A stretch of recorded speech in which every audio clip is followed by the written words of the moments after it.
सभी साथियों को मेरा नमस्कार। जय श्री महाकाल। सुप्रभात सभी को। मित्रों,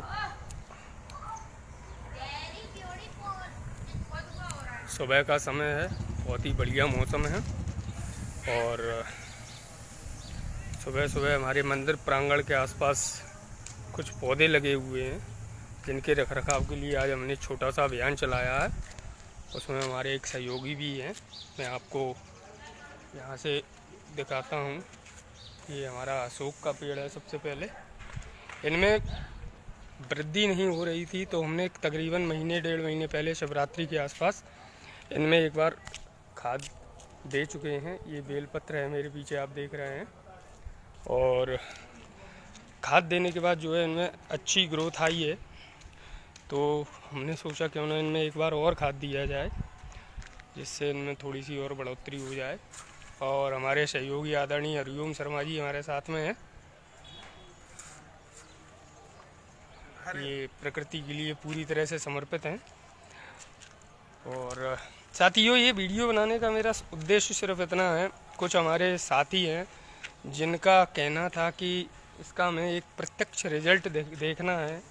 तो मैं अभी बेलपत्र के पेड़ में दोबारा खाद डालते हुए आप लोगों को जो है दिखाऊंगा। और आज का दिन तारीख आप लोग ध्यान रखें, मैं भी रखूंगा। और उसके कुछ समय बाद 10-12 दिन के अंतराल के बाद मैं फिर भी एक वहीं का वीडियो डालूंगा, तो आप लोगों को प्रत्यक्ष जो है अंतर देखने को मिलेगा और आप लोग खुद अंदाज़ा लगा सकते हैं। तो आइए मेरे साथ में अपन खाद डालने का काम शुरू करते हैं। और साथ ही एक छोटा सा मैसेज हो सकता है वीडियो के अंत में मैं न दे पाऊँ। ये मेरे पीछे आप देख सकते हैं, सफाई का अभियान चल रहा है। ये हमारा श्री बजरंगी महाराज का मंदिर है, तो प्रांगण के आसपास हम लोग साफ़ सफाई रखते हैं। तो संदेश यही है साथियों कि अपने आसपास जहाँ भी आप रह रहे हैं स्वच्छता बनाए रखें, गंदगी न फैलाएं और न फैलने दें। और प्लास्टिक की चीज़ों का जितना हो सके कम इस्तेमाल करें, खासकर प्लास्टिक की पॉलीथीन, जो कि पर्यावरण हमारे लिए बहुत ही घातक है। और इसको खासकर गाय और जो जीव घूमते हैं आवारा मवेशी, अगर वो खा लेते हैं तो उनको बहुत दिक्कत होती है। कई बार तो जान से भी हाथ धोना पड़ता है। तो आप सभी से निवेदन यही है मेरा कि पर्यावरण को स्वच्छ रखें। और जो है सभी जीव जंतुओं से पर्यावरण का संतुलन बना हुआ है, तो पर्यावरण का संतुलन बनाने में भी मदद करें। आइए हम अपना कार्य शुरू करते हैं। ये हमने यहाँ की जाली हटा दी है। ये बेलपत्र देख रहे हैं आप। अभी इसकी गुड़ाई करके फिर इसमें अपन खाद देते हैं।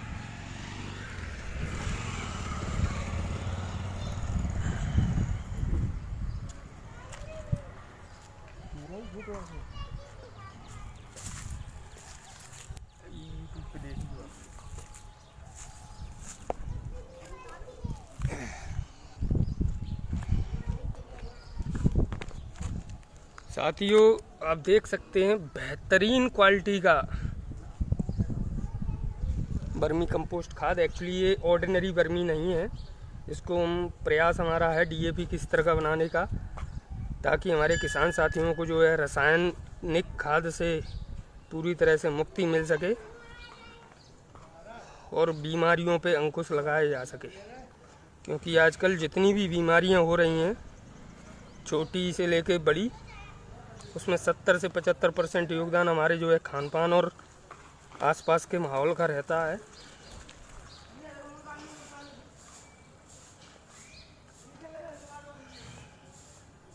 आजकल दूध से लेके हर खाद्य पदार्थ में मिलावट की जा रही है, जैसा कि आप सभी को पता है। और सब लोग जानते हुए भी उस चीज़ का इस्तेमाल कर रहे हैं। मैं मानता हूँ कुछ जगह मजबूरी हो सकती है, लेकिन हर जगह नहीं हो सकती है। जहाँ संभव हो वहाँ तो हम कुछ अच्छी चीज़ों का इस्तेमाल कर ही सकते हैं।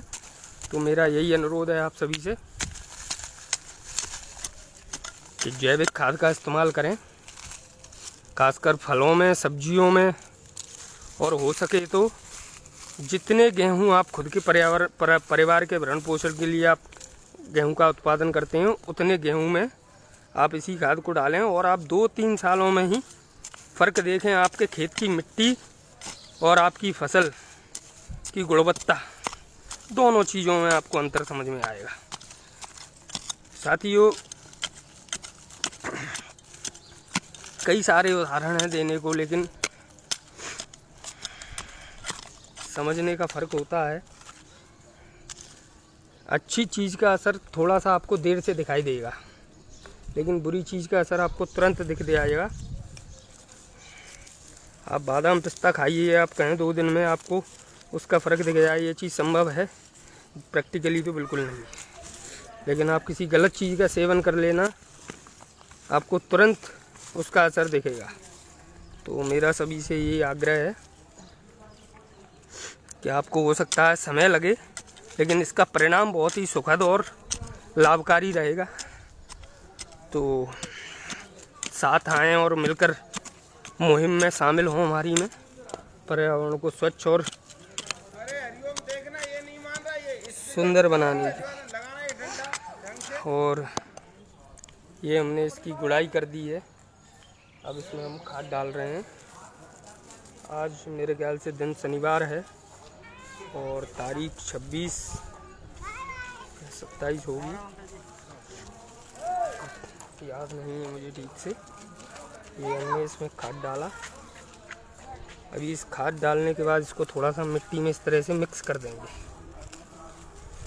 मिट्टी में मिक्स करने के बाद आप लोग देख रहे हैं, इसमें बिल्कुल मैं खाद डाल चुका हूँ। ये देखिए,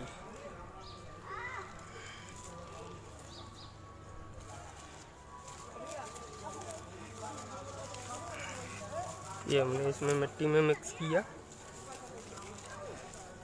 और इसमें से जो छोटे छोटे कंकड़ पत्थर हैं उनको हमने निकाल दिया है, सफाई भी की है।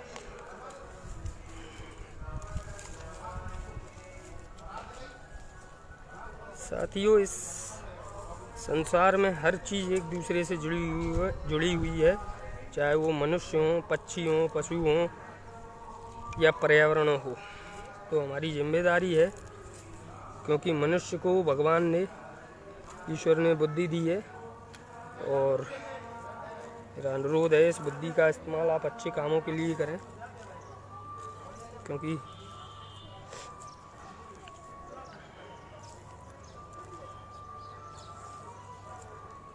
सारे जीव एक दूसरे पर आश्रित होते हैं। तो पर्यावरण चक्र हम लोगों से ही चलता है, तो इस चक्र को सही चलते रहने में सहयोग करें।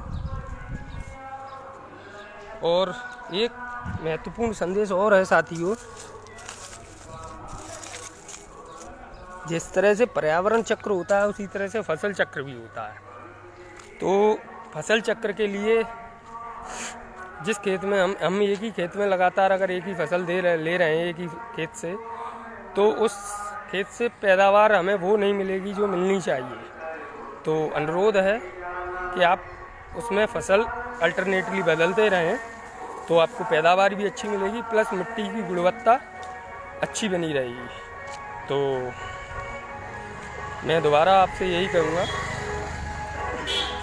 कि आप लोग जैविक खेती की ओर अग्रसर हों, जैविक खाद का इस्तेमाल करें और ज़्यादा से ज़्यादा लाभ लें।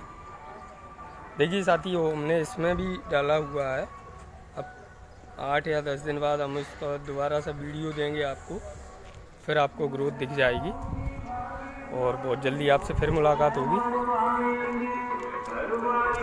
तो एक बार फिर से आपको याद दिला दूँ, दिशा पहल जागरूकता की हमारा YouTube चैनल है और फेसबुक पे भी पेज इसी नाम से है, दिशा पहल जागरूकता की। तो साथ ही बहुत ही अच्छा अभियान है, लोगों को जागरूक करने का हमारा प्रयास है, ज़्यादा से ज़्यादा लोगों तक पहुंचा जाए, उनके साथ जुड़ा जाए और उनको जो है जानकारी दी जाए। तो आप सभी से भी सहयोग की उम्मीद। बहुत बहुत धन्यवाद। नमस्कार।